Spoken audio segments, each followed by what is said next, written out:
आलोक शर्मा, ये क्या पॉलिटिक्स क्या है ये केजरीवाल की? आप तो बखूबी समझते हैं, सरकार चलाई है आपने दिल्ली में उनके साथ कि भाई इमाम को नाराज कर दें, इमामों को। इमाम भटक रहे हैं 18,000 रुपए तनख्वाह के लिए और ग्रंथियों को और पुजारियों को ऐलान कर दें।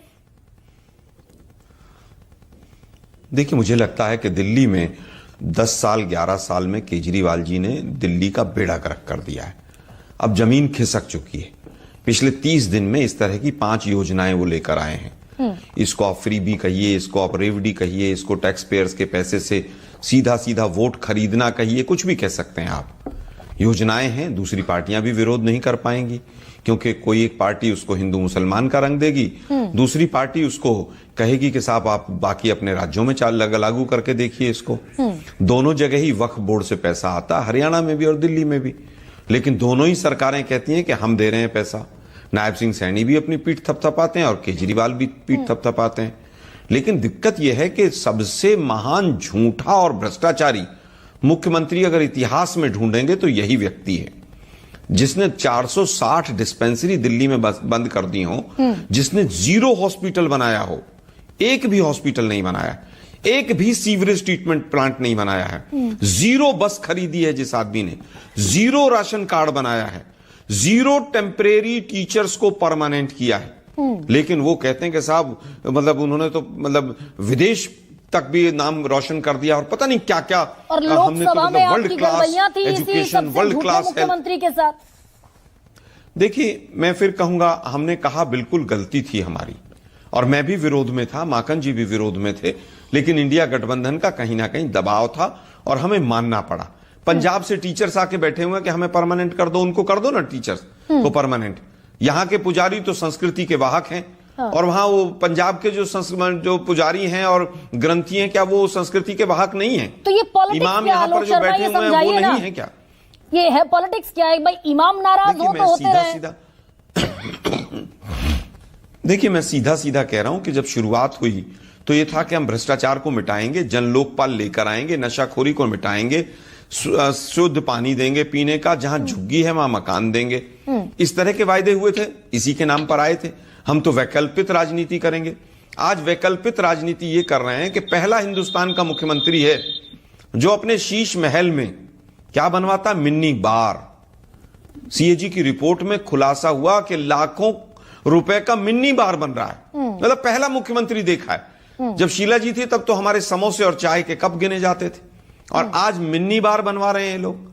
तो मुझे लगता है कि जितना झूठा और भ्रष्टाचारी और मक्कार व्यक्ति ये मुख्यमंत्री बना है और यही इसकी आपको लगता है जनता आपको माफ कर देगी कि भाई गलती हो गई थी, लोकसभा चुनाव में साथ लड़ लिए थे? तो देखिए, मुझे लगता है कि इंडिया गठबंधन का दबाव था। जनता माफ करेगी नहीं करेगी वो जनता देखेगी। आज हालत यह है कि 43 लाख कस्टमर जो थे एक साल के अंदर बसों में ट्रेवल करते थे 2013 में, और 2023-24 में वो 43 से घटकर 41 लाख पर आ गए।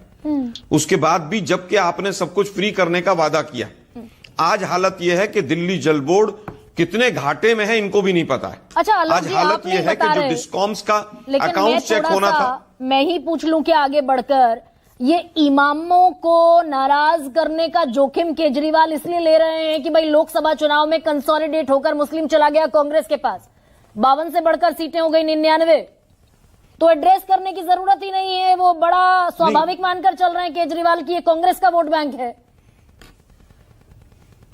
नहीं, ऐसा नहीं है। देखिए, केजरीवाल के केवल मुस्लिम वोटर या वो नहीं है, मुस्लिम भाई भी हमारे तबलीगी जमात को नहीं भूले हैं।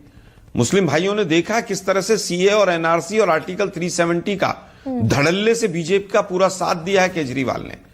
बीजेपी ने जो जो चीज योजनाएं लेकर आई, बीजेपी उनको सबसे पहले हाथ लगाकर उनको छू के भी पूरी तरह से मदद करने का काम अगर किसी ने किया, चाहे वो 3 काले कानून रहे हो कृषि के, सब में केजरीवाल आगे रहे। आज आप दिल्ली देहात की हालत देखिए, 360 गांव हैं, उनके ऊपर हाउस टैक्स लग रहा है। उन गांव के अंदर क्या हालत है जाके पता कीजिए आप। दिक्कत यह है कि केजरीवाल का केवल मुस्लिम वोट बैंक नहीं, ये ब्लेसिंग इन डिस्गाइज होगा कि भाई 4% के वोट शेयर पर खड़ी है अभी कांग्रेस, और 12% अगर कंसोलिडेट हो गया केजरीवाल से नाराज होकर तो कुछ तो मिला कम से कम। नहीं, मुझे नहीं लगता कि इन परसेंटेजेस का कोई बहुत ज्यादा वो आप रेलेवेंस मांगेंगे। पिछली बार का चुनाव, उसके बाद से कोरोना गया, तमाम चीजें गई।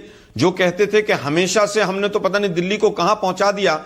सबसे पहली सरकार थी, राघव चड्ढा का बयान आया था कोरोना के समय में कि हमारी माली हालत बहुत खराब है, शराब की दुकानें खोलनी है।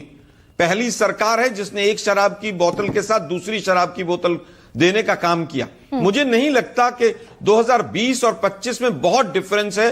2020 और 25 में केजरीवाल पूरी तरह से एक्सपोज हुए हैं और बीजेपी भी एक्सपोज हुई है। रिजल्ट चौंकाने वाले आएंगे ग्राउंड पर।